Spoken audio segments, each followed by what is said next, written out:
알차게 단어 하나하나를 찾아가면서 좀 시간을 많이 들여서 한 것을 보니까 총 110시간인가요? 하여간 100시간이 넘은 것 같아요. 제가 보니까 그 옛날 우리 지금 홈페이지에 들어가 있는 창세기 성경 공부를 이렇게 확인해 보니까 상당히 분량이 많은데 이제 너무나 우리가 그 시간이 많이 소요되기 때문에 핵심 포인트하고 우리가 얻을 수 있는 영적 교훈 위주로 저희가 마무리를 하고요.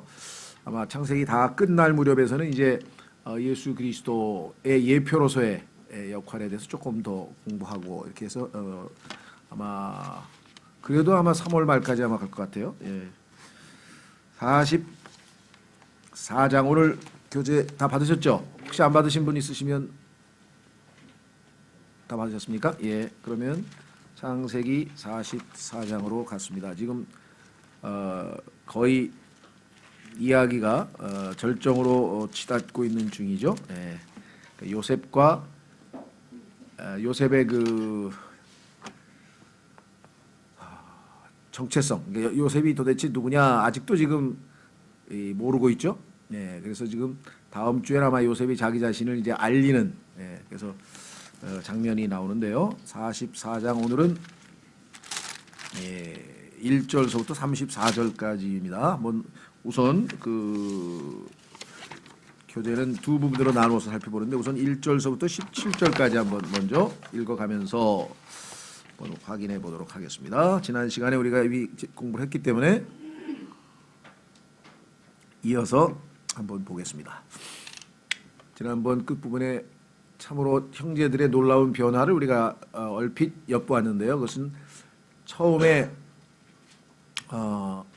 요셉에게 질투를 느껴서 아버지가 요셉을 특별 대우하는 것에 대해서 질투를 느껴서 요셉이 꿈 얘기를 할 때는 아주 거칠게 막 대하면서 형들이 아주 그냥 화가 잔뜩 나고 또 시기 질투가 아주 있었는데 이번에 그러한 태도가 어떻게 지금도 남아 있는지 이것을 확인하기 위해서 의도적으로 지금 라헬 같은 어머니죠. 네, 요셉과 라헬은 죄송합니다. 요셉과 베냐민은 같은 어머니인 라헬에게서 나왔기 때문에 또 다른 라헬의 아들 베냐민에게 지금 특혜를 베풀고 있습니다. 그래서 밥상을 차려서 다 같이 쫙 식사를 하는데 베냐민에게는 무려 5배를 더 줬어요. 그렇죠? 5배를 더 줬는데 33장 34절 맨 끝부분에 보니까 그가 자기 앞에서 음식을 취해 그들에게 주었으나 베냐민의 음식은 그들 중 어떤 사람의 음식보다 5배나 많았더라. 그래서 그들이 그것을 보고 질투하였더라. 이렇게 되면 이제 옛날 스타일로 아직도 여전히 하나도 변한 게 없구나 그랬는데 놀랍게도 그들이 마시며 그와 함께 즐거워하였더라. 여러분들 이 상태가 이게 보통 상태가 아니거든요. 그렇죠? 성경에 보면은 우는 자와 함께 울고 그다음에 즐거워하는 자와 함께 즐거워하라 이렇게 얘기를 했죠. 우는 자와 함께 우는 것은 비교적 쉬워요. 다른 사람이 이제 불행을 당했으니까 거기 가서 뭐 킬킬대고 웃는다 그러면 그 사람은 그건 거의 정상이 아닌 사람이고 그래도 아이고 안 됐다. 뭐 깊이 공감은 못하더라도 그래도 그건 괜찮은데 다른 사람이 즐거워하는 일이 생겼다. 남이 잘 됐을 때 같이 즐거워하는 것은 아담의 본성에는 없습니다. 그래서 우리 속담에도 사촌이 땅을 사며 함께 기뻐하더라 이게 아니에요 전혀. 누가 옆에서 잘 되는 소리를 들으면 마음이 불편해지고 시기심이 나고 그래요.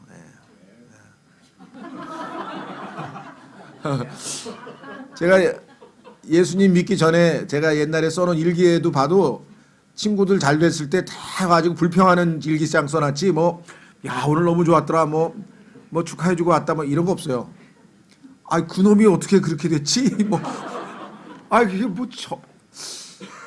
하면서 이제 막 비교하면서 아니 이럴 수가 막 이러고 이제 막 그런 식으로 써놨지. 그런데 요셉이 한번 확인해 보기 위한 것이에요. 야, 형들이 조금 변화의 조짐이 있고 자기 죄를 인정하고 과연 이번에는 어떻게 행동할까 그랬는데 하나님께서 그동안에 이 형제들의 마음을 많이 이렇게 밭을 갈아 놓으셨어요. 다 물론 하나님의 은혜지만 그래도 이번에는 형제들이 하나님의 은혜를 받을 준비가 조금씩 되어 가고 있는 중인 것 같습니다. 여러분과 저도 마찬가지죠. 하나님께서 주시고 싶어도 손이 들어오면 안 주잖아요. 예, 그래서 그 탕자가 돌아왔을 때 제일 먼저 한 게 우선 씻긴 거잖아요. 먹기 전에 씻어야지. 씻지도 않고 그죠? 옷을 깨끗하게 차려입고 준비가 돼야 먹을 수가 있는 것이겠죠. 자, 44장 1절서부터 한번 계속해서 확인해 보도록 하겠습니다. 그가 자기 집 청지기에게 명령하여 이르되 그 사람들이 가지고 갈 수 있을 만큼의 양식을 그들의 자루에 채우고 각 사람의 돈을 각 사람의 자루 아귀에 넣으며, 이제 시험이 또 남았어요. 한 번 테스트로 끝나지 않습니다. 여러분들 좋은 제품은요 몇 번 테스트를 해요. 1차, 2차, 3차 해가지고 여러 번 테스트를 해서 그래도 완벽하게 통과해야지. 한 번 테스트해서 통과했는데 2차에서 또 테스트 통과 못하는 경우도 얼마든지 있을 수 있잖아요. 그렇죠? 예. 그리고 지금 우리 그 교회도 보니까 지금 그 면접 기다리고 있는 분인데 그거 끝나면 또 1차 시험 통과, 필기 시험 통과, 2차 면접 통과, 3차 뭐 이런 식으로 다 하잖아요. 자, 여기서도 지금 요셉은 또 다른 그 시험에 해야 될 그 필요성을 느꼈습니다.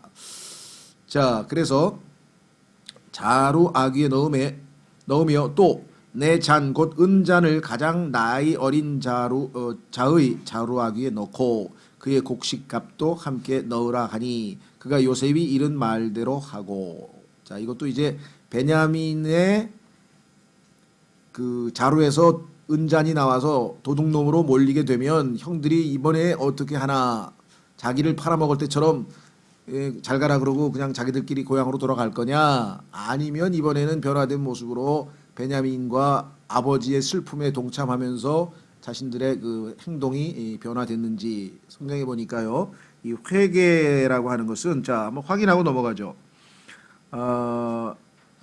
사도행전 26장 20절, 사도행전 26장 20절 한번 보겠습니다. 거기에 보면 사도 바울이 설교한 내용 중에 회개에 합당한 열매에 대한 얘기가 나옵니다. 사도행전 26장 20절. 우리가 하나님께서 복을 주시기 전에는 뭔가 준비된 여건이 갖춰져야 되는데,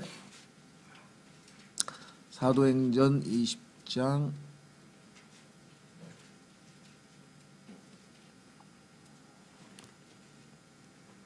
가만있어 보자. 맞나요? 맞습니다. 예. 26장 19절서부터 보시면요. 19, 20절. 그러므로 오 아그리빠 왕이여. 지금 왕 앞에서 자신의 간증을 하고 있는 사도 바울인데요. 내가 하늘에 나타난 그 환상에 불순종하지 아니하여 하늘에서 예수님께서 불렀죠. 사울아 사울아 하고 불렀습니다.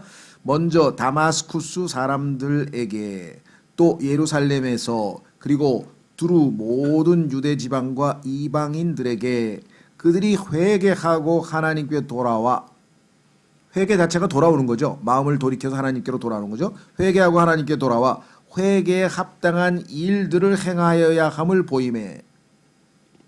회개에 합당한 일. 침례인 요한은 회개에 합당한 열매를 보여라지. 회개했다는 것이 증거로 나타나야지 말로만 회개했다 가지고 되는 게 아니겠죠. 그래서 지금 베냐민에 대해서 정말 형들이 회개한 모습을 보이는지 지금 확인 작업을 지금 치밀하게 요셉이 해나가고 있는 중입니다. 다시 돌아옵니다. 창세기 44장 3절. 아침이 밝음에 곧 그 사람들과 그들의 나귀들을 보내니라. 그러니까 이제 그 고향에 있는 아버지가 이제 식량이 필요하죠. 그래서 지금 다 준비해서 보냈습니다. 그들이 도시에서 나가 멀리 가기 전에 요셉이 자기 청지기에게 이르되 일어나 그 사람들의 뒤를 따라가서 그들을 따라잡고 그들에게 이르기를 너희가 어찌하여 선을 악으로 갚느냐, 잘 대해줬는데 너는 어떻게 이렇게 도둑질했느냐, 이렇게 지금 이제 몰고 가는 거죠. 이것은 내 주인이 가지고 마시며 참으로 점치는 데 쓰는 것이 아니냐, 너희가 이같이 하여 악을 행하였도다 하라 하니라. 그 청지기가 그들을 따라잡고 그들에게 이 말들을 그대로 하니 그들이 그에게 이르되 내 주께서 어찌하여 이런 말씀을 하시나이까, 주의 종들은 결코 이런 일을 하지 아니하나이다. 지금 현재는 안 한 거 맞죠? 예. 보소서, 우리 자루의 아귀에서 발견한 돈도 우리가 가나안 땅에서부터 당신에게 도로 가져왔거늘. 안 가져간 건데 가보니까 들어있어서 착각했는 줄 알고 도로 가져오지 않았습니까? 우리가 어찌 당신 주인의 집에서 은이나 금을 도둑질하리이까. 그런 짓을 절대로 하지 않았다. 이렇게 얘기를 했습니다. 주의 종들 중에 누구에게서 그것이 발견되든지 그는 죽을 것이요. 사형에 처해달라 이거죠. 우리 또한 내 주의 노예가 되리이다 하매, 당사자는 죽고 우리도 노예가 되겠다. 그러니까 자신이 있다 이거죠. 전혀 그런 짓을 한 일이 없다. 그가 이르되 그러면 이제 또한 너희 말대로 하리라. 누구에게서 그것이 발견되든지 그는 내 종이 될 것이요 너희는 책망받지 아니하리라 하니라. 이 사람들에게 너희 말대로 하긴 하는데 그래 너희는 한 사람은 죽고 너희는 노예가 된다고 했는데 그렇게 과하게 내가 책임을 묻지 않겠다. 그래서 발견되는 자는 종이 되고 너희는 그냥 죄 없으니까 나머지 사람들은 가라. 책망받지 아니한다. 이렇게 얘기를 했습니다. 이에 그들이 각각 급히 자기 자루를 땅에 내려놓고 각각 자기 자루를 푸니 그가 가장 나이 많은 자로부터 시작하여 가장 나이 어린 자에 이르기까지 뒤졌는데 그 잔이 베냐민의 자루에서 발견되니라.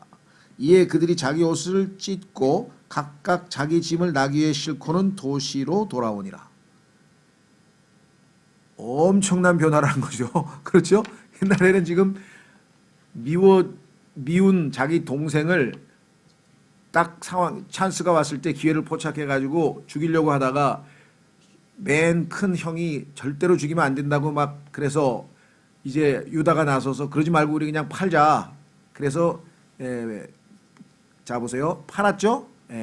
그리고 옷을 찢은 사람은 누구였습니까? 나중에 아버지가 자식이 죽었다는 얘기를 듣고 옷을 찢었습니다. 그리고 루벤도 팔았다는 얘기를 안 했으니까 팔았다는 얘기를 안 하고 이제 죽었구나 싶어가지고 이제 또 옷을 찢었죠. 그러니까 사실 그 두 사람 이외에는 나머지 사람들은 돈 받아가지고 다 수익금을 나눠 가졌죠. 근데 이번에는 모든 형제들이 다 옷을 찢었어요. 찢었다는 얘기는 후에 회개 이런 뜻이죠, 성경에서. 그리고 또 죄를 위에다 뿌리면서 하나님 앞에 회개할 때 쓰는 보이는 그러한 관행들이었는데 모습이었는데 이번에는 자신들의 옷을 다 찢었습니다. 그러니까 정말 변화가 많이 됐네요. 요셉이 아직 자기 집에 있었으므로 유다와 그의 형제들이 거기에 이르러 그의 앞에서 땅에 엎드리매. 두 번째로 엎드렸네요. 또 요셉이 그들에게 이르되 너희가 행한 이것이 도대체 무슨 일이냐? 나 같은 사람이 분명히 점을 칠 수 있는 줄을 너희가 알지 못하느냐 하니. 유다가 이르되 어떤 분들은 그런 얘기를 해요. 점을 쳤어요? 성경에 율법에 보면 점 치는 거 그거 전부 다 하나님께서 가증스러운 것이고 잘못된 것인데요. 이렇게 얘기하시는 분이 있는데 여기서는 요셉이 점을 쳤다는 얘기가 아니라 요셉은 당연히 자신의 조상들의 하나님을 다 믿고 있었고요. 다만 당시에 이 근동 이 지중해권에 있는 모든 문화들에는 다 점치는 문화가 있습니다. 그리고 그 점치는 사람들이 다시 말하면 왕의 측근이고 하나의 어떤 우리나라도 있잖아요. 그 뭡니까 가뭄이 드는데 뭐 어떻게 해야 되는지 그런 걸 이렇게 알아보는 어떤 그 재관이라는 게 있잖아요. 옛날에 그런 식으로 이 당시에도 뭐 다양한 형태의 그런 미래를 예측하거나 아니면 뭐 점치고 뭐 이런 일들이 있었기 때문에 그때 사용하는 것이 은잔이죠. 그러니까 사실은 그냥 요셉이 다른 용도로 쓰는 어떤 은잔을 가지고 이 사람들에게 요셉의 수준 요셉의 지위쯤 되면은 이 점을 칠 수 있는 정도의 그러한 사람이라는 것을 주어서 다른 것도 아니고 이 점을 치는 사람의 물건을 훔쳤다고 하는 것은 신을 노엽게 한 것이고 그러면 아주 엄중 처벌받는다라고 하는 그런 두려움을 심어주기 위해서 지금 일종의 각본을 짠 것이지 진짜 요셉이 점을 쳤어요 막 이런 분들도 계세요. 그렇진 않았죠. 그래서 이거는 이제 겁을 주기 위한 것이죠. 유다가 이르되 우리가 내 주께 무슨 말을 하리이까 무어라 고하리이까 혹은 어떻게 우리를 해명하리이까. 방법이 없습니다. 왜? 요셉이 준비한 내용인데 이들은 잘 모르잖아요. 다 지금 지어져 있는 지금 각본이 다 짜여져 있는데 이 사람들은 지금 전혀 모르니까 뭐 우리는 잘못을 한 거는 없는데 어떻게 해명을 할 수 있는지 모르겠다. 그 순간에 그는 성령님의 찔림으로 자 요한복음에 보면은 성령께서 우리의 세상의 세상을 책망하실 때 죄에 대해서 의에 대해서 심판에 대해서 책망하신다. 그랬을 때 우리가 아, 예수 그리스도를 믿지 않는 것이 하나님 앞에 죄구나. 내가 지은 모든 죄들은 다 사실은 예수님께서 십자가에서 다 담당하셨지만 그 예수 그리스도를 거부하고 믿지 않는 죄야말로 성경에서 말씀하시는 하나님 앞에서의 죄라고 하는 것이죠. 그런 것처럼 지금 이들은 뭐예요? 도저히 이제 답을 찾지 못하니까 그 순간에 유다가 뭐라고 고백하냐면은 성령님의 역사겠죠. 하나님께서 주의 종들의 불법을 찾아내셨사온즉. 자, 여기서 이제 우리가 좀 조심해야 될 것은요. 아, 유다는 지금 잔을 훔친 죄를 얘기하고 있지 않아요. 왜냐하면 종들의 죄라 그랬어요. 자기가 보니까 베냐민이 지은 죄잖아요. 베냐민. 왜? 베냐민의 자료에서 나왔으니까. 그러면 동생이 지은 죄인데 주의 종들의 불법을 찾아내어 싸운즉. 그 얘기는 뭐냐면 20년 전에 우리가 동생을 팔고 그가 막 울부짖으면서 살려달라고 했을 때 그것을 외면하고 이 모든 죄들을 하나님께서 드디어 그냥 오늘 여기서 우리의 죄를 하나님께서 묻는 것을 저희가 깨달았습니다. 근데 그걸 기꺼이 지금 수용하는 것이죠.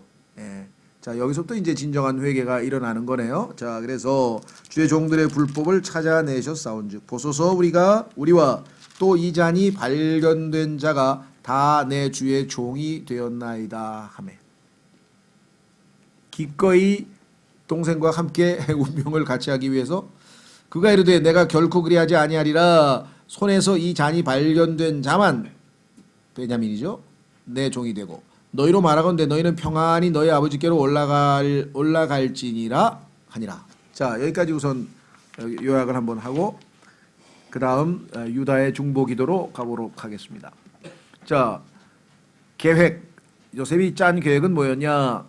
형들이 과거 나를 팔 때처럼 그렇게 몰인정하고 그런 마음가짐인지 베냐민 하나만 죄인으로 몰려서 이제 갇히게 됐을 때 형들은 어떤 태도를 취할 것인지 이걸 지금 시험하기 위해서 상황을 만들어 놓은 것이겠죠.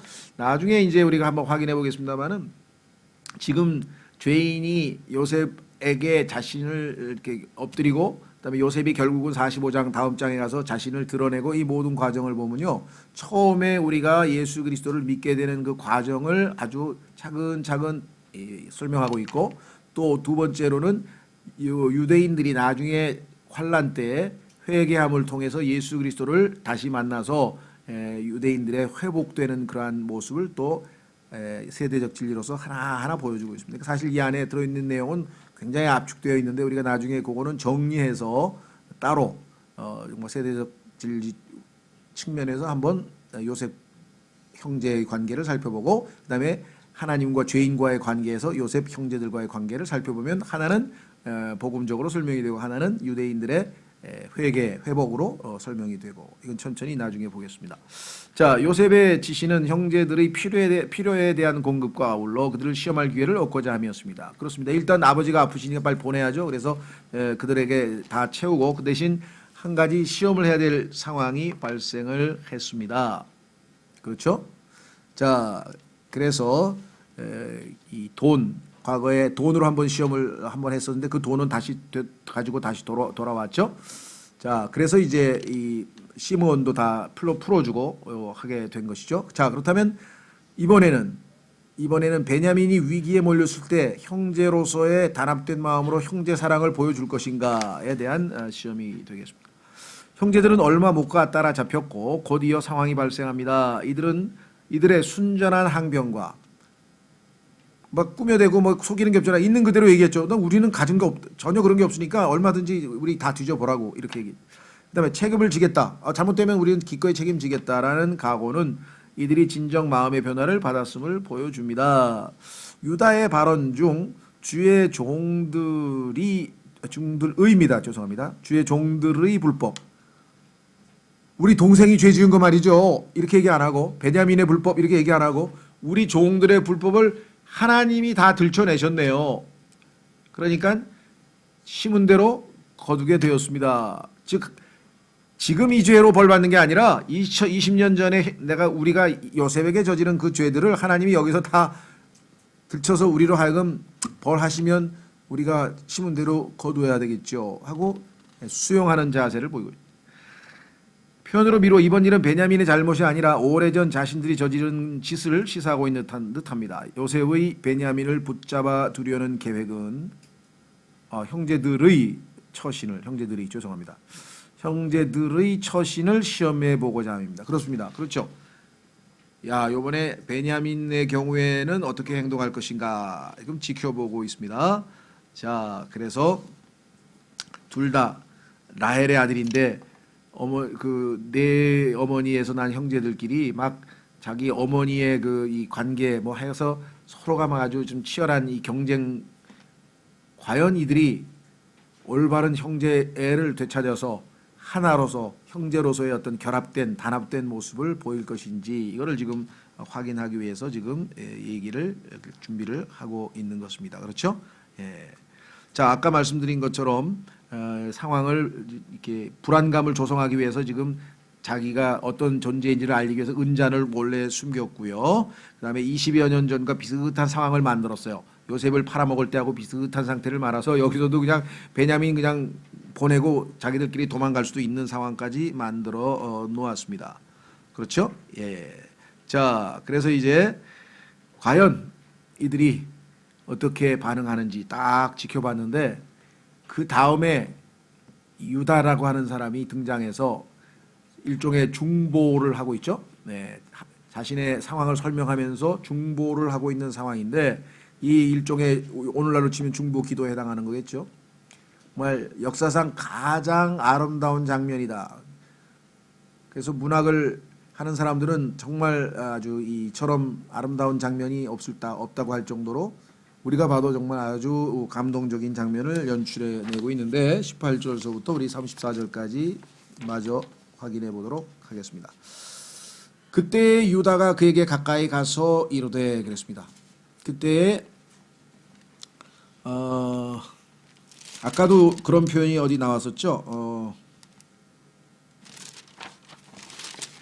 어디 나왔나요? 14절에 보면은요. 왜 성경에서 갑자기 요셉의 형제들 이렇게 안 쓰고 유다만 따로 빼놨을까요? 14절. 요셉이 아직 자기 집에 있었으므로 그의 형제들이 이렇게 안 하고 유다와 그의 형제들이. 거기서 벌써 예고편이죠. 이 유다가 뭔가 드디어 예수 그리스도를 예표하는 유다 지파이신 예수님의 어떤 면모를 보여주기 위해서 등장하는구나라는 것을 여기서 일단 암시를 하고 실제 드디어 등장하는 장면은 18절. 그때 유다가 그에게 가까이 가서 이르되 중보자로서 역할합니다. 오 내 주여 원하건대 주의 종이 내 주의 귀에 한 말씀을 고하게 하소서. 주의 종에게 분노하지 마옵소서. 주께서는 마치 파라오와 같나이다. 예수님께서 하나님과 같다고 한 것처럼 실제로 요셉은 파라오는 그저 위치에만 앉아 있는 것뿐 모든 책임은 모든 권력과 권위는 지금 다 요셉에게 양위를 해서 다 넘겨주었잖아요. 예, 그러니까 파라오와 같나이다 하면서 정말 아주 정중한 태도로 나왔습니다. 19절 전에 내 주께서 주의 종들에게 물어 이르시되 너희에게 아버지가 있느냐 혹은 동생이 있느냐 하시기에 우리가 내 주께 이르되 우리에게 아버지가 있는데 노인이요 또 그의 노년에 얻은 아이 곧 어린 것이 있는데 그의 형은 죽고 그의 어머니에게서 난 자로는 그만 남았기에 그의 아버지가 그를 사랑하나이다 하였더니 자신이 사랑하는 아내 라헬로부터 난 두 아들이 있었는데 하나는 죽고 하나만 남아가지고 더 애틋하게 지금 그에 대한 애정이 각별합니다. 그렇게 말씀드리지 않았습니까? 주께서 또 주의 종들에게 이르시되 그를 내게로 데리고 내려와 내가 내 눈으로 그를 보게 하라 하시기에 너희가 정탐꾼이다 거짓말이다 너희 말이 거짓말이 아닌 것을 입증하려면 동생 데리고 와라 그게 사실인지 확인해야 되겠다 이렇게 얘기를 했죠. 우리가 내 주께 이르되 그 아이는 자기 아버지를 떠날 수 없나이다 그가 그의 아버지를 떠나면 그의 아버지가 죽으리이다. 유다가 야곱의 그 아버지의 그 마음을 헤아리고 있는 장면이 아주 참 대단하죠. 그래서 우리는 그 아들과 헤어질 수가 없습니다. 우리 아버지는. 주께서 또 주의 종들에게 이르시되 너희 막내 동생이 너희와 함께 내려오지 아니하면 너희가 다시는 내 얼굴을 보지 못하리라 하시기에 우리가 주의 종 내 아버지에게 올라가서 내 주의 말씀을 그에게 고하였나이다. 있는 대로 다 고하였고 그 뒤에 우리 아버지가 이르되 다시 가서 양식을 조금 사오라 하시기에 우리가 이르되 우리가 내려갈 수 없나이다. 우리의 막내 동생이 우리와 함께 하면 우리가 내려가리니 우리의 막내 동생이 우리와 함께하지 아니하면 우리가 그 사람의 얼굴을 볼 수 없나이다 하매 주의 종 내 아버지가 우리에게 이르되 너희도 알거니와 내 아내가 내게 두 아들을 낳았으나 하나는 내게서 떠나갔으므로 내가 말하기를 분명히 그는 갈기갈기 찢겼다 하였고 짐승에게 이제 물려 죽었다는 표현이죠. 찢겼다 하였고 그 이후로 그를 보지 못하였노라. 너희가 이 아이도 내게서 취하여 가고 만일 재난이 그에게 닥치면 이집트에 데리고 갔다가 만약에 또 그런 일이 벌어지면 너희가 나의 흰 머리를 슬픔과 함께 무덤으로 떨어뜨리리로다. 내가 아주 비통해하면서 죽지 않겠느냐 이런 표현이죠. 하였나이다. 그런즉 아버지의 생명과 이 아이의 생명이 묶여 있거늘 이제 내가 주의 종 내 아버지에게 갈 때에 이 아이가 우리와 함께 가지 아니하면 이 아이가 우리와 함께하지 아니함을 아버지가 보고 죽으리니 그러면 주의 종들이 주의 종 우리 아버지의 흰 머리를 슬픔과 함께 무덤으로 떨어뜨리리이다. 주의 종이 이 아이를 위해 내 아버지에게 보증인이 되어 말하기를 내가 아버지한테 내가 이렇게 하겠다고 얘기를 했습니다. 내가 이 아이를 아버지께로 데리고 돌아오지 아니하면 내가 내 아버지께 영원토록 비난을 받으리이다 하였사오니 그러므로 이제 원하건대 자 여기에서 지금 유다가 제가 대신 베냐민 대신 여기서 종노릇을 죽을 때까지 할 테니까 베냐민은 좀 돌려보내 달라 이렇게 지금 중보하고 있죠. 주의 종이 이 아이를 대신하여 자신의 생명을 동생을 위해서 내어줄 수 있을 정도로 유다는 엄청난 변화가 일어났어요.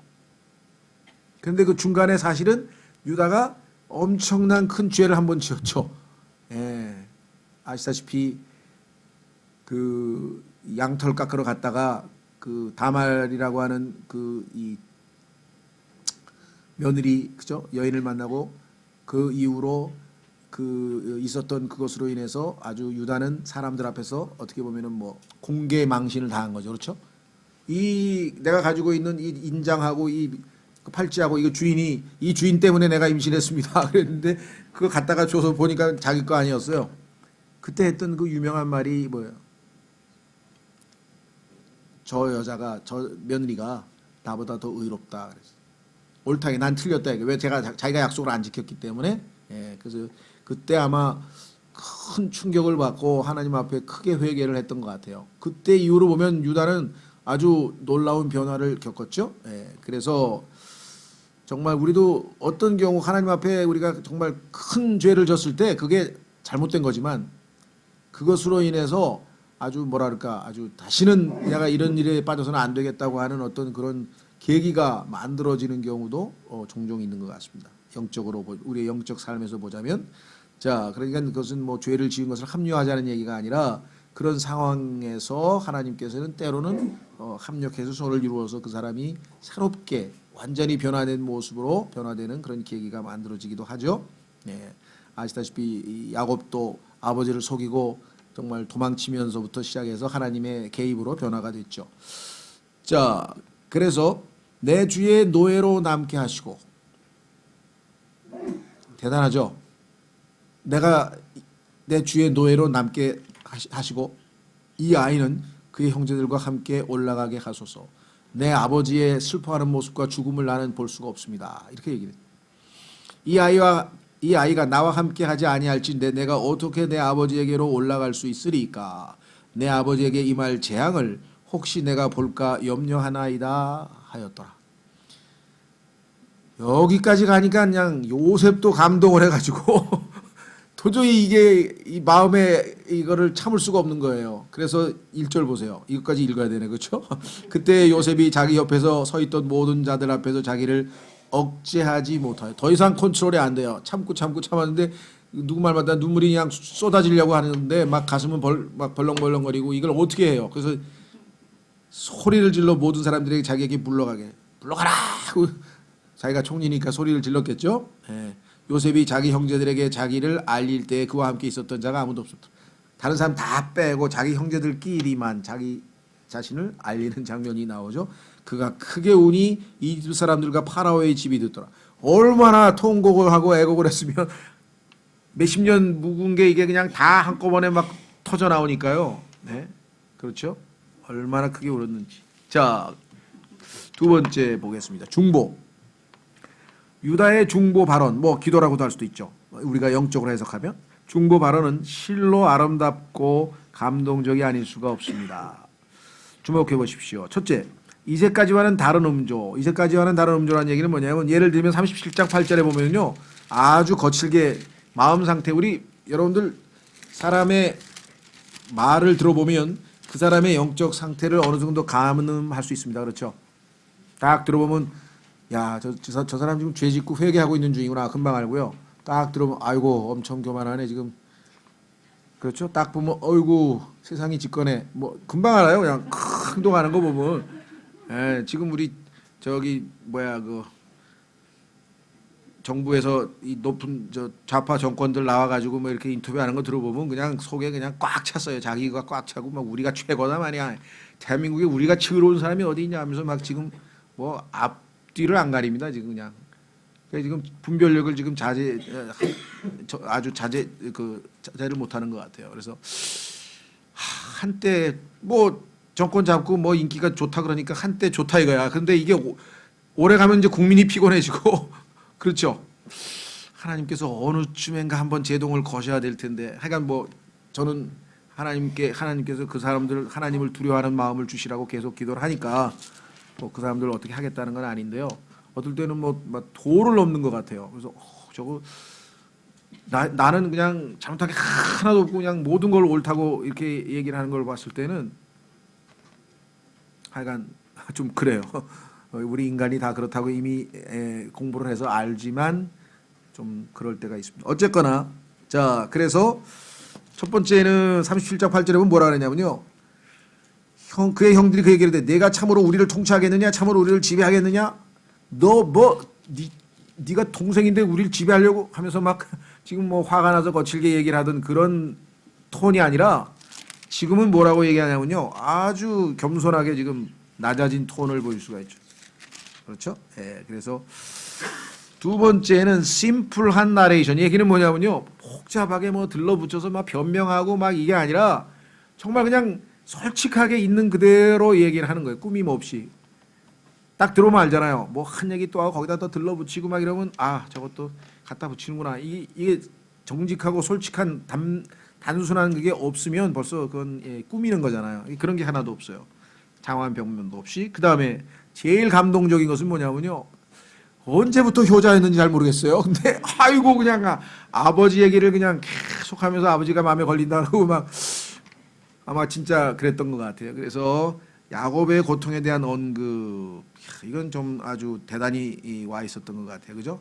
예, 아버지에 대해서 그뿐만 아니라 아버지뿐만 아니라 베냐민도 그렇죠. 그래서 동생에 대한 배려 그러니까 아버지와 동생에 대해서 배려하면서 그들을 위해서는 내가 내 생명까지도 내어두겠다 이런 상황까지 지금 와 있습니다. 그래서 네 번째 자신을 희생물로 제공함. 성경에서는 이것을 사랑이라고 한다. 사랑은 희생하지 않는 사랑은 없는 것이죠. 자 요한일서 3장. 그래서 우리도 이빨림 사랑은 뭐 저도 잘해요. 네. 실제 사랑을 많이 못해서 그렇지 희생이 들어가는 사랑. 하나님께서 세상을 이처럼 사랑하사 독생하신 아들을 주셨으니 자신의 아들을 아끼지 아니하시고 내어주신 분께서 그 무엇을 아들과 함께 주지 않겠습니까? 아들을 희생시키신 분이 여러분들에게 기도응답 안 해주겠습니까? 이렇게 하니까 논리적으로 맞는 말이죠. 우리 수긍이 가죠. 그렇죠? 자 요한일서 3장 보십시오. 요한일서 3장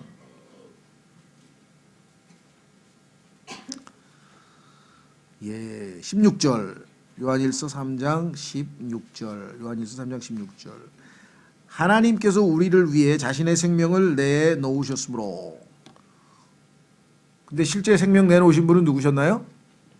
예수님. 그럼 예수님은 누구신가요? 하나님. 곳곳에 예수님의 신성에 대한 언급이 여기 나와 있죠. 우리를 위해 자신의 생명을 내놓으셨으므로 이로써 우리가 그분의 사랑을 깨닫나니 그러니까 희생을 치른 사랑이 실제적으로 우리에게 와 닿았기 때문에 우리가 사랑을 깨닫는 거지 내가 너를 사랑하노라 하고 말만 해서 된 건 아니었죠. 우리가 형제들을 위해 우리의 생명을 내놓는 것이 마땅하니라. 여기서 생명이라고 하는 것은 목숨을 걸고 죽으라 이런 뜻이 아니고요.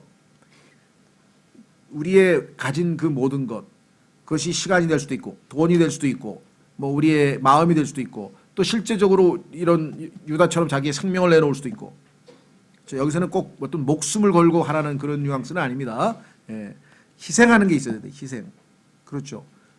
제일 여러분들이 쉽다고 얘기하면 좀 그렇고요. 어렵지만 실천 가능한, 가장 실천 가능한 것은 하여간 매일 한 번씩 기도하는 거예요. 그렇죠. 그럼 내가 시간을 드리는 거잖아요. 그 형제를 위해서 시간을 드리고 하나님 앞에 그 형제를 위해서, 그 자매를 위해서, 교회를 위해서 기도하는 거예요.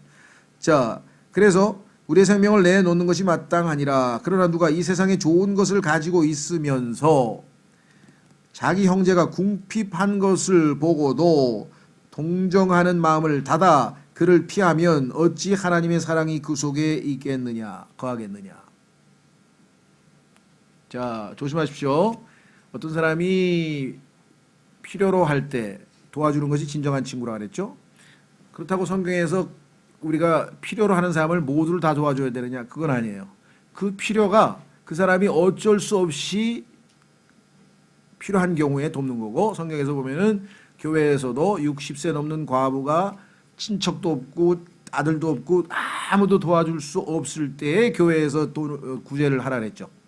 그렇죠? 예. 교회 돈으로 그 사람이 다른 어떤 도움을 얻을 데가 없기 때문에. 그러나 성경에서 1차적으로 자기가 자기 일을 해야 되고, 자기 일을 해서 자기가 벌어야 되고, 두 번째는 자녀와 친족이 두 번째 책임이 있고, 그것도 없을 때에 교회가 책임을 지라 이렇게 있어요. 그리고 물론 어떤 한 사람이 일시적으로 무슨 위기를 청해서 뭐 사업이 뭐 어떻게 됐거나 아니면 한 일정 기간 동안 직장이 없거나 아니면 뭐 갑자기 병에 걸려서 금전이 돈이 갑자기 더 많이 필요하다거나 이럴 때는 우리가 당연히 우리의 동정심을, 우리의 그 마음을 향해서 일정량 자기가 마음에 있는 대로 우리가 헌금하고 도와주고 하는 것은 당연히 있지요. 예, 그걸 조심하십시오.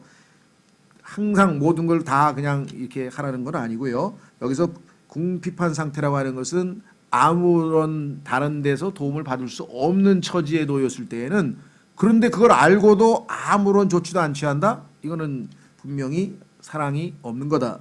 18절 나의 어린 자녀들아 우리가 말과 혀로만 사랑하지 말고 오직 행함과 진실함으로 하자.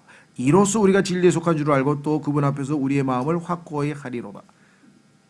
실천하는 사랑, 희생하는 사랑.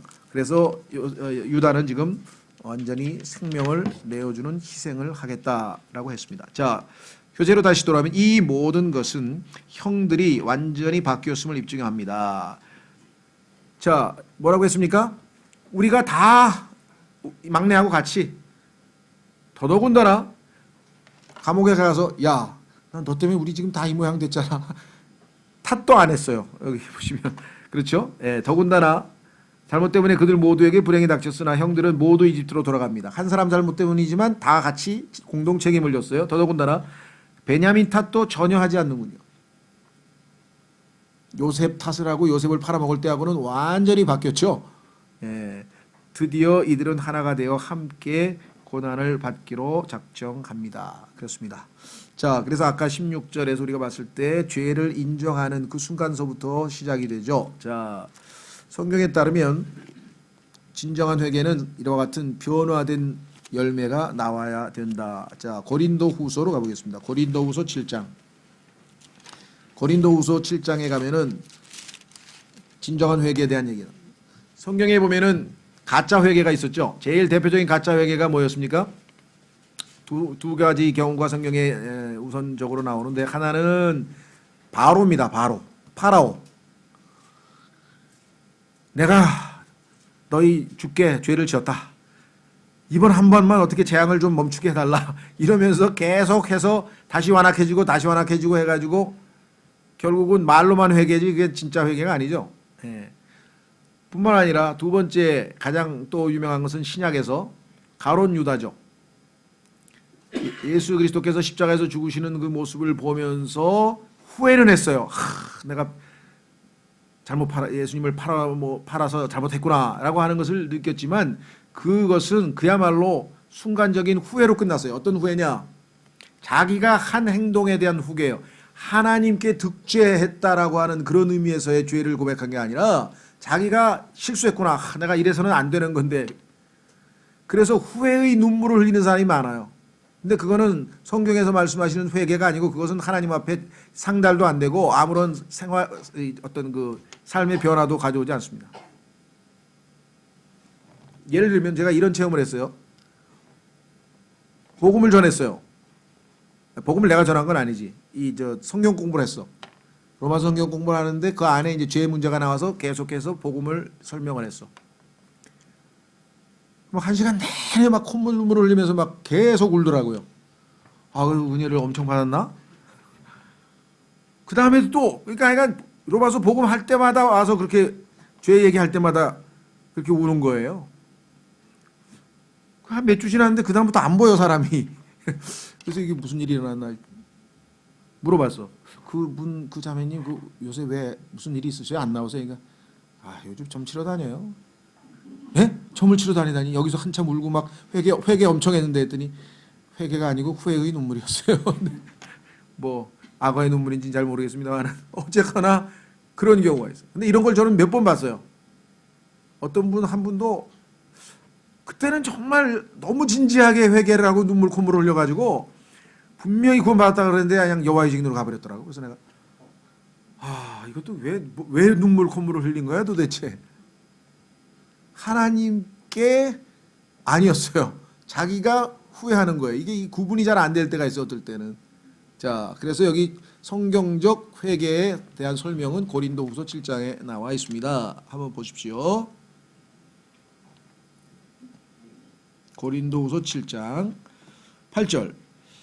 비록 내가 편지로 너희를 근심하게 한 것을 후회하였으나 지금은 후회하지 아니하노니 바로 그 서신이 잠시 동안만 너희를 근심하게 한 줄을 내가 아노라. 고린도 교회 사람들이 하나님 앞에 지은 죄를 보고받고 하나님께서 고린도 전서라고 하는 책을 써서 강력한 경고의 말씀과 함께 이제 서신서를 보냈거든요. 그랬더니 그 하나님의 서신서를 받아들고 고린도 사람들이 회개를 제대로 했구나. 그걸 설명하고 있어요. 그래서 참 내가 너희를 강하게 질책하면서 마음에 짐이 돼서 무거웠는데 왜? 그 사람 너 잘못했다고 형제를 질책하면서 기분 좋게 질책하는 사람은 세디스트죠. 그 사람은 이제 정상이 아니죠. 다른 사람 괴로우는 걸 보고 즐거워하는 사람은 그건 뭔가 문제가 잘못된 거고 그건 정신적인 문제가 있는 거고. 그렇죠? 네, 그게 아니라 다른 사람에게 강력하게 하나님께서 경고하는 말씀을 대신해서 너희는 회개해야 된다고 경고하고 했지만 내가 너무 강하게 하지 않았나? 혹시 이걸로 인해서 실족하면 어떡할까? 막 마음에 부담이 돼서 힘들었는데 너희가 제대로 회개해서 회개의 열매로 이렇게 변화됐다고 하니 정말 내가 하나님께 감사한다. 그 얘기예요 지금. 그렇죠. 여러분들도 아마 그럴 거예요. 주변에 있는 형제에게 도저히 안 되겠다. 내가 욕먹더라도 한마디 해줘야지 하고 한마디 해줬는데 결과가 안 나오고 막 잘못된 이상한 대로 되면 참 마음이 무겁죠. 여기는 그런 얘기예요. 그래서 후회는 안 한대 지금은. 왜? 너희가 잠시 동안만 너희를 근심하게. 금방 회개했으니까. 마음이 무거워서 쭉 가라앉았다가 회개를 했어요. 9절. 이제 내가 기뻐함은 너희가 근심하였기 때문이 아니요 오히려 너희가 근심함으로 어떻게 됐다고요? 근심하는 걸 후회라 그래요. 근심만 하면 안 되고 후회를 해야 돼. 죄송합니다. 회개를 해야 돼. 유다처럼 후회하고 내가 그 정도의 수준이 아닌데 끝내 하고 자살해버리면 그거는 회개가 아니고요. 하나님께 돌아와서 하나님 제가 예수 그리스도를 십자가에 내주고 못 박게 한 죄인입니다. 이렇게 고백을 했어야 되겠죠. 회개에 이르렀기 때문이다. 너희가 하나님께 속한 방식대로 근심하게 된 것은 즉 하나님께 속한 방식대로 근심하면 회개의 열매가 나타나죠. 어떤 일에서도 너희가 우리로 말미암아 상처를 받지 아니하게 하려 함이니 하나님의 뜻대로 하는 근심은 여기 나와 있죠.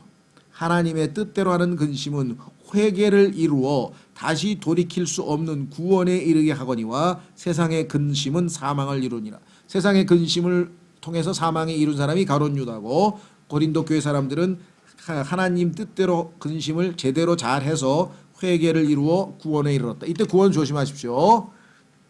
성경에서 구원이라고 하는 용어는 굉장히 다양한 문맥에서 다양한 방식으로 쓰이기 때문에 무엇으로부터 구출되는 것은 다 구원이에요. 그런데 우리가 일반적으로 나 예수님 믿고 구원받았어 했을 때에는 우리가 예수 그리스도를 믿고 죄로부터 구원받았다.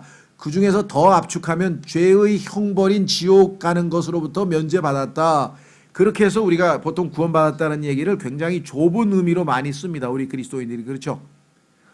당신 구원받았습니까?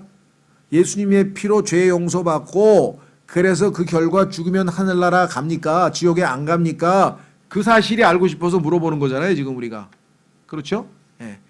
그러나 사실은 성경에서 말하는 구원이라고 하는 것은 그러한 이 범위가 훨씬 넓어서 제일 중요한 게 이것부터 해결해야 나머지가 해결이 되니까 제일 첫 번째 것만 물어본 거예요.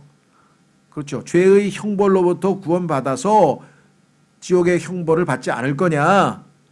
그렇죠. 두 번째는 죄들로부터 구원받았다고 하는 얘기는 죄의 형벌뿐만 아니라 죄의 권능으로부터 구원받았느냐. 아까 우리가 얘기한 것처럼 예수 그리스도를 통해서 하나님의 은혜가 우리를 가르쳐서 우리가 어떻게 합니까? 세상의 정욕들을 거부하는 것, 그 다음에 경건치 아니한 것들을 거부하는 것, 이것이 죄의 권능이에요. 죄가 우리를 지배하려고 할 때 그것으로부터 매일매일의 삶에서 하루하루 우리가 구원받고 살아가느냐.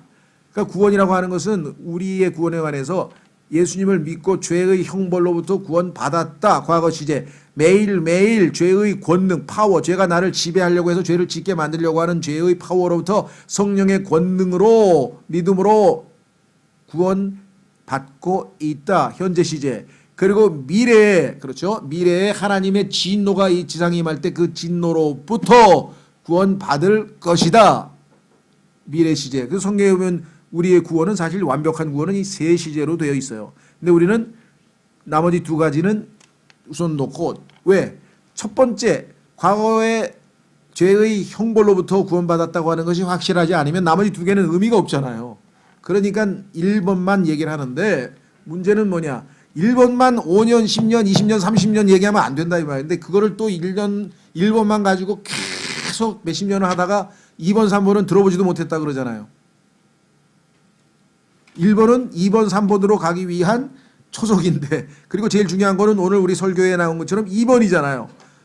디도서 2장 11절은 과거 얘기고 2장 13절은 미래 얘기고 2장 12절 in this present world 이 현 세상에서 매일매일 주님으로부터 배워서 구원을 체험하면서 살아야 될 거 아니에요. 죄가 아무리 세도 예수님이 더 강하다 이기고 미움이 나를 넘어뜨리려고 해도 예수님이 내가 이기고 게으름이 나를 지배하려고 해도 이기고 물론 나는 자꾸 집니다만은 이겨야 되는데 져서 지금 부끄럽습니다만은 하여간 여러분도 졌다가 이겼다 졌다 이겼다 하고 지금 계속 가는 거 아니에요. 그렇죠? 그래도 몇 번 지다가 이길 때가 있잖아. 그럴 때 감격하죠. 야, 하나님이 역사하셨구나. 왜? 몇 번 진 걸 봐야 하나님이 도와주신 걸 알지 또 괜히 몇 번 이기면 와우 내가 정말 이렇게 훌륭한 사람이야 하고 또 이런다고 또 그런 사람이 너무 많아서 탈해요. 지금 또 착각해가지고 아니죠. 우리는 어쩌다가 하나님의 은혜로 그게 이제 조금씩 익숙해져서 아 예수님의 성품이 내 안에서 녹아 들어가면서 이제 조금씩 더 횟수가 늘어나고 자연스럽게 이겨가는 거죠. 자 그래서 여기에 말씀한 것처럼요. 진정한 회개가 지금 유다 그리고 형제들에게서 일어나고 있는 과정을 보여주고 있는 거예요. 그래서 요셉이 자신을 드러내잖아요. 이제 예수님을 받아들일 수 있도록 믿게 해주는 장면이 드디어 나오죠.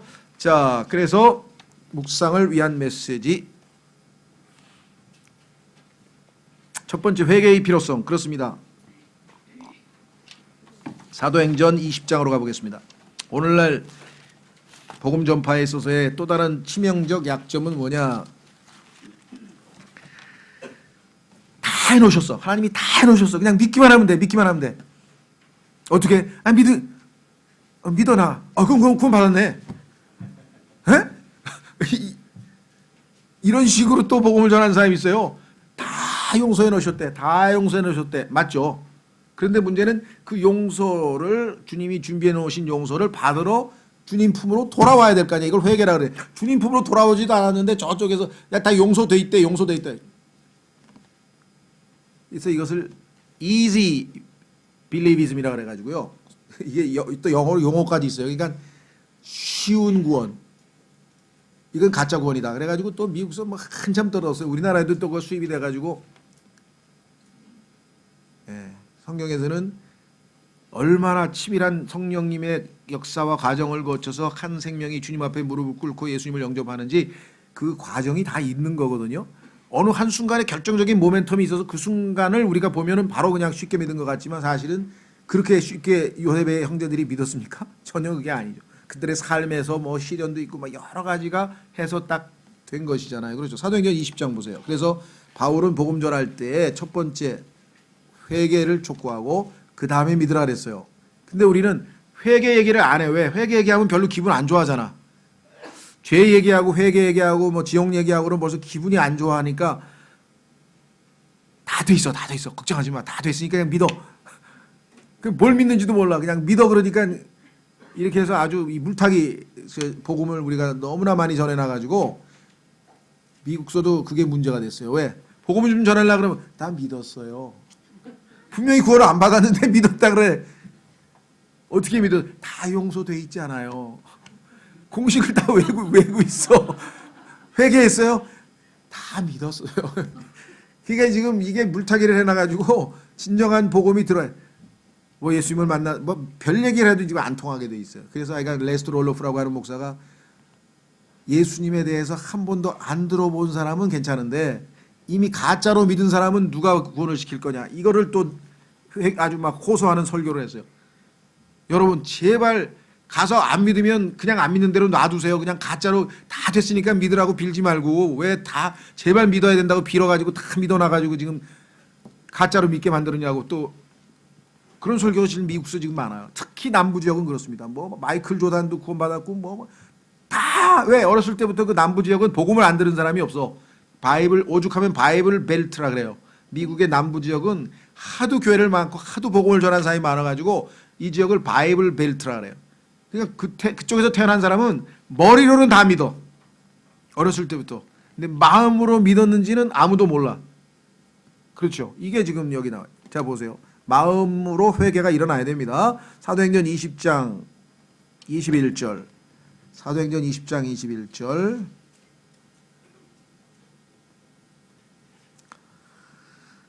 믿지 않는 사람에게는 한 가지를 전했습니다. 두 가지 참 유대인들과 또한 그리스인들에게 자기가 만나는 모든 사람에게 하나님을 향한 회개와 잘못된 길로 가고 있죠. 양 같아서 길을 잃어버리고 딴 데로 가고 있죠. 그래서 회개 하나님께로 일단 돌아와야 돼. 두 번째 우리 주 예수 그리스도 예수께서 십자가에서 다 이루어 놓으셨으니까 그 예수 그리스도를 마음으로 믿고 받아들이라. 그래서 예수 그리스도를 향한 믿음을 증언하였노라. 이 두 가지가 반드시 필요한 거예요. 그렇죠? 그런데 어떨 때는 앞부분을 너무 많이 생략을 해서 회개를 확실하게 했는지도 잘 모르는 경우도 있어요. 물론 나중에 구원을 받고 난 다음에 아 내가 이 회개에 대해서 조금 더 철저해야 되겠구나 하고 해서 자기가 할 수도 있어요. 그거는 이제 나중 문제인데 이 두 가지 그렇죠? 회개가 전제되지 아니하면 뭘 믿는지도 모르고 그 믿음이 소중한지도 모르고 그렇죠? 자, 그 다음에 이왕 나왔으니까 27절로 가겠습니다. 사도행전 20장 27절로 가면 왜 이야기를 하느냐? 사도행전 20장 21절에서 회개와 믿음을 최대한으로 가르치는데 이것만 또 계속 가르치는 분들이 있어요.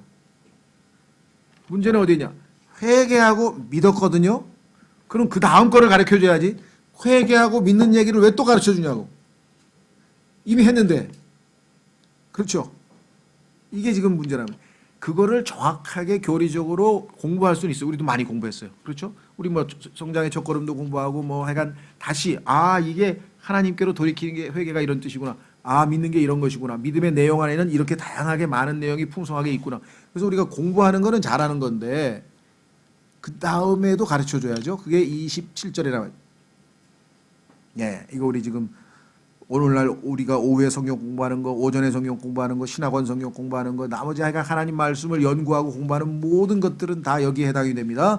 사도 바울은 뭐라고 얘기하느냐? 26절부터 그러므로 내가 이날 너희를 데려다가 증언하게 하거니와 너희는 나를 보았으니 내가 하는 일을 다 봤으니 목격했으니까 증언해라. 뭘 증언하냐? 내가 모든 사람의 피로부터 깨끗하니 하나님께서 나에게 맡기신 일에 내가 최선을 다했다. 그러니까 다른 사람이 나한테 거짓 증언을 할 수 없을 것이다. 깨끗하다. 피로 깨끗하다. 그러면서 뭐라고 했냐면요. 이는 내가 지금까지 회피하지 아니하고 하나님의 모든 계획을 너희에게 밝히 말하였기 때문이라. 하나님의 모든 계획, 영원 전부터 영원 후까지 하나님께서 가지고 계셨던 모든 계획들, 모든 민족들에 대해서 가지고 계셨고 유대인에 대해서 가지고 계시고 구원받은 교회에 대해서 가지고 계신 하나님의 모든 계획들을 창세기 1장 1절서부터 계시록 마지막까지 그 이전 이후 영원부터 영원까지의 모든 계획들을 하나도 남기지 아니하고 나는 다 말하였다. 근데 교회들에서 이것들을 다 말하는 게 아니라 지극히 일부만 딱 아주 뽑아가지고 그것만 반복해서 똑같은 것만 계속 가리키면 어떻게 돼요? 제일 극단적이고는 이제 아까 얘기했지만 구원만 가리키는 분들이 있고요. 그 다음에 구원 플러스 성별, 우리가 분리돼서 살아야 된다. 이게 이제 미국 근본주의에서는 메뉴가 딱 두 가지입니다. 네. 구원받은 다음에 세상 사람들하고 어울리면 안 된다. 그렇죠? 뭐 그래서 약간 이걸 분리 또는 성별이라고 하는데 이 두 가지를 가리킵니다. 그다음에 이제 형제회는 조금 더 나아가서 이제 이 성화에 대해서 좀 가르치고요. 그다음에 또 세력 진리 좀 가르치고. 그러나 또 어떤 분은 장막만 가르치고 또 어떤 사람은 뭐 복음 전파만 가르치고 또 어떤 사람은 뭐 이것만 가르치고 뭐 그걸 가르치는 건 다 잘못된 거 없죠. 왜? 다 하나님의 모든 계획의 일부니까. 그러나 하나님께서 영원부터 영원까지 전체를 다 하면 전체를 다 가르치는 것이 하나님께서 말씀의 사역자에게 맡기신 일이기 때문에 나는 그 일을 회피하지 아니하고 다 충성되이 수행했다. 이렇게 얘기를 했죠. 그렇죠?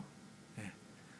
뭐 성경을 가르치다 보면은 막 그런 게 성경에 있었어요? 이런 사람들이 엄청 많아요. 예를 들면 예수 그리스도께서 우리를 대신해서 지옥에 가셨습니다. 성경에 그런 게 어디 있어요? 제가 30년 교회 다니는 데는 한 번도 못 들어봤는데 예수님께서 우리를 대신해서 지옥에 갔다는 얘기를 한 번도 못 들어봤다는. 아니 왜 성경에 사도행전에 벌써 두 번이나 예수님께서 하나님께서 예수님의 혼을 지옥에 남겨두지 아니하셨다고 두 번 써 있고 시편에도 써 있고 여러 번 써 있는데요. 심지어는 영어로 된 이제 뭐예요 그 저기 앞에 나와 있는 사도신경 전능가사 뭐 만들어 놓은 사도신경에 보면은 예수님께서 죽으신 다음에 he descended into hell 지옥으로 내려갔다고 했는데 우리나라 누군가가 번역하면서 마음에 안 들어서 빼버려가지고 한글로는 없어. 그러니까 시중에서 파는 찬송가를 보면요 왼쪽에 사도신경이 영어로 써 있고 맨 첫 장에 안으로 들어가게 되면 맨 첫 장 껍데기에 보면은 왼쪽에 사도신경이 영어로 써 있고 오른쪽에 한글로 써 있는데 왼쪽에는 he descended into hell 지옥에 가셨다는 얘기가 써 있어요. 지옥으로 내려가셨다고. 근데 우리말에는 없어요. 그러니까 누군가가 안 믿으니까 근데 무모하게 짝이 없이 그렇게 이쪽에는 있는데 이쪽에 없는 거를 막 갖다 놨어. 그렇게 놓은 경우가 있어요. 그래도 누가 발견을 못 하는지 아니면 얘기를 안 하는지 모르겠습니다만은 그렇습니다.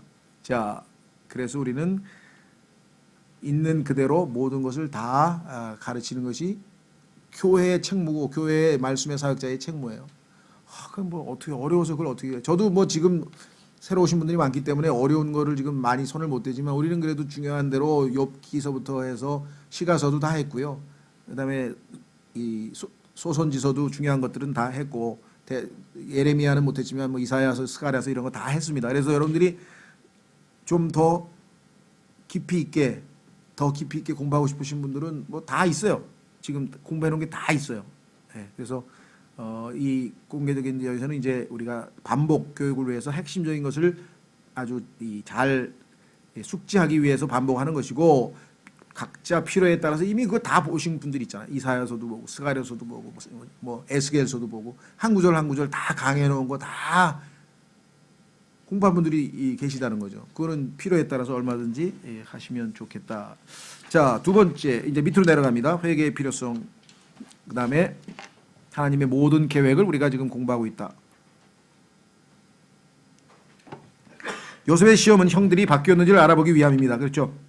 회개가 이루어졌는지 하나님께서도 우리가 그분의 뜻에 얼마만큼 순종할 준비가 되어 있는지를 알아보기 위해 시험을 허락하십니다.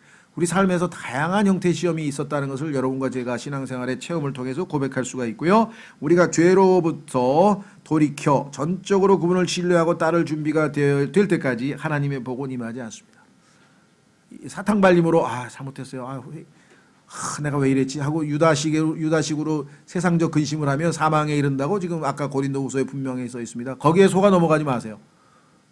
진짜 요셉 보세요. 딱 형들이 벌써 변화의 조짐이 몇 번 있었는데 그거에 바로 내가 바로 너 요셉이야 안 합니다. 진짜 마음이 준비될 때까지 이렇게 딱 확인이 딱 됐을 때 우리가 정확하게 제시할 수 있죠. 그래서 물론 복음을 받아들이는 시급성에 대해서 누가 부인하겠습니까? 하루라도 빨리 구원을 받아야 되는 그 마음은 알겠는데 마음에 아직 준비도 되지 않았는데 아무리 밥이 먹고 싶어도 지금 설 익었는데 지금 그걸 퍼서 먹을 수는 없잖아요. 다 밥이 익을 때까지는 기다려야 될 거 아니에요. 그렇죠? 인내심도 갖고 자 우리가 죄로부터 돌이켜 전적으로 그분을 신뢰하고 따를 준비가 될 때까지 하나님의 복은 임하지 않습니다. 두 번째 회개의 증거 아까 나왔죠. 회개에 합당한 일을 해라. 회개의 열매를 보여라. 회개한 사람은 뭔가 변화된 조짐이 있죠. 유다처럼 말투부터 부드러워졌다든가 그렇죠. 우리 아까는 분명히 자기 동생에 대해서 정말 시기 질투했던 것이 이제는 동생이 잘 되는 것을 보고도 함께 즐거워하면서 밥을 먹는다든가. 회개의 증거, 유다의 놀라운 변화 아까 말씀드렸습니다는 하나님이 영께서 어떻게 역사하고 계시는지를 보여줍니다. 우리 각자의 반응 여하에 따라 어떤 사람은 하나님께서 빨리 변화를 시키시고 어떤 사람은 좀 완악해서 천천히 변화시키고 하는 것은 있습니다만은 하나님께서 그냥 가만히 계신 분은 아무도 없어요. 왜? 성경에 써 있잖아요. 너희 안에서 일하고 계시는 분은 하나님이시니. 근데 그 하나님과 협조를 잘하는 사람은 빨리빨리 변화가 되고 하나님을 애매기는 사람은 하나님께서 힘들지만 때려서라도 결국은 하나님은 자신의 뜻을 어떻게 한다 그랬어요? will perform.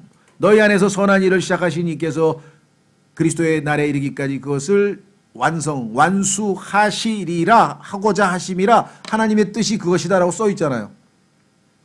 그러니까 어쨌든 우리를 통해서 하나님은 자신의 뜻을 이루시는데 하나님이 좀 마음이 좀 편하게 하셔야지 그죠? 협조를 하면서 해야지 매 맞아 가면서 해야 되겠어요 하나님 앞에. 그러면 너무 인상을 그렇죠. 우리도 부모님도 마찬가지잖아요. 결국은 학교 다녀야 되고 공부해야 되는데 매 맞으면서 학교 다니는 애하고 칭찬받으면서 정말 다니는 애하고 있듯이 우리가 어떻게 반응하느냐에 달려있다.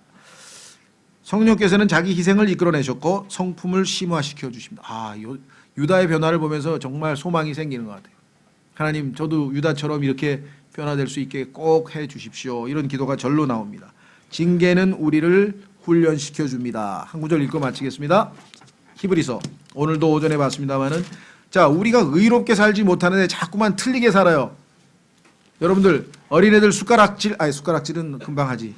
젓가락질 배울 때 젓가락 하는 거 볼 때 그거 쉬운데 그걸 못해 그냥 그래가지고 자꾸 틀리게 해요. 그럼 그 손 놔 그건 놔. 그러면 안 되면 막 거기다 묶어가지고 그렇죠. 그래서 때려서라도 하여간 뭔가 제대로 가르치려면 뭔가가 필요하죠. 반복 훈련과 징계는 결국은 뭔가 일을 성취하려면 반드시 필요한 요소입니다. 근데 그게 즐거운 것이 아니죠. 괴롭잖아요. 하기 싫은 걸 자꾸 해야 되고 막 아프고 막 이러죠. 그러나 열매는 마지막 성과가 있잖아요. 성과. 그것을 의의 화평의 열매라 그랬어요. 그때는 얼마나 기뻐요. 매 맞은 보람이 있죠. 그렇죠? 나중에 여러분들도 보세요. 매 때려서 키웠는데 걔가 그 성과로 좋은 성과가 나오면은 그 아이가 매 때려준 거 고마워해요. 우리 엄마가 감옥에 가 있는 애주는 막 화내잖아요. 우리 엄마가 나 매 안 때려서 여기 왔어요. 그런데잖아요. 감옥에 와가지고 한다는 소리가 우리 엄마가 날 너무 곱게 키워서 매를 안 때려서 내가 죄 무서운 줄 모르고 그러다가 까불다가 여기 왔어요. 그러니까 감옥에 온 사람들은 자기 어머니 부모님이 자기 매 안 때려준 거를 원망한다 그러잖아요. 원망. 나중에도 마찬가지예요. 그러니까 여러분들이 필요한 경우에는 당연히 징계와 훈련이 필요한 겁니다. 자, 12절로 가보겠습니다. 12장 죄송합니다. 히브리서 12장.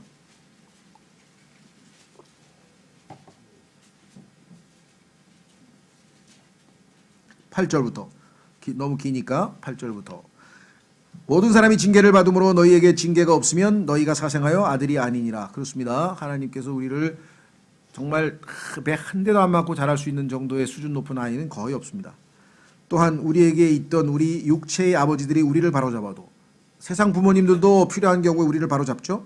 우리가 그들을 공경하였거늘 하물며 영들의 아버지께서 우리의 영을 훈련시켜 주는데 영들의 아버지께서 우리가 더욱 복종하고 아버지께 우리가 더욱 복종하고 이로써 살아야 하지 아니하겠느냐. 진실로 그들은 세상 부모님들은 세상 아버지는 며칠 동안 자기들이 기뻐하는 대로 우리를 징계하였거니와 그분께서는 영들의 아버지께서는 우리의 유익을 위해 하시나니 이게 다르죠. 우리의 유익을 위해서 하시나니 이것은 우리가 자신의 거룩함에 참여하는 자가 되게 하려 하심이라.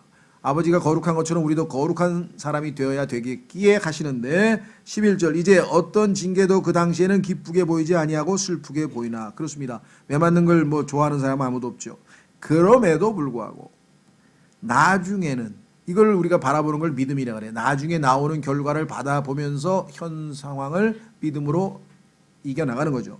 그것으로 말미암아 단련된 자들에게는 이게 exercise인데요. 이 exercise가 훈련 단련 그렇죠?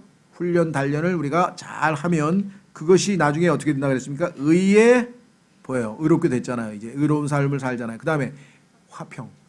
자, 성경에서 의와 화평은 붙어 다닌다 그랬죠? 내가 잘못한 게 없으면 마음이 편안해요. 그렇죠? 죄 지은 게 있으면 항상 마음이 불안하죠. 하나님 믿음으로 의롭게 되어서 하나님과 화평을 누리게 되죠. 예. 성령 안에서 의와 화평과 희락이 바로 우리 하나님의 왕국의 모습이라 그랬죠. 성경에서 여기 나왔잖아요. 주님께서 징계를 통해서 내가 매를 맞고 고쳐져서 바르게 되니까 이제 더 이상 하나님 보실 때 나를 야단칠 일이 없어. 평안한 거예요. 그래서 의의 화평의 열매를 맺느니라 이렇게 되어 있죠. 자, 그래서 우리는 진정한 회개에 대해서 우리 창세기 44장을 통해서 봤고 무엇보다도 유다의 변화를 이끌어내신 하나님 아버지 뿐만 아니라 정말 이 중보 다른 사람을 위해서 자신을 희생하는 것이 얼마나 우리에게 큰 감동을 주는가 감격을 주는가. 그것은 궁극적으로 예수 그리스도께서 나를 위해서 치르신 그 희생을 있는 그대로 정난하게 보여주고 있는 것이죠. 예, 이 시간에 우리도 실천하는 희생적 사랑을 실천하는 그러한 신앙이 될 수 있으면 좋겠습니다. 다 같이 일어나셔서 찬송가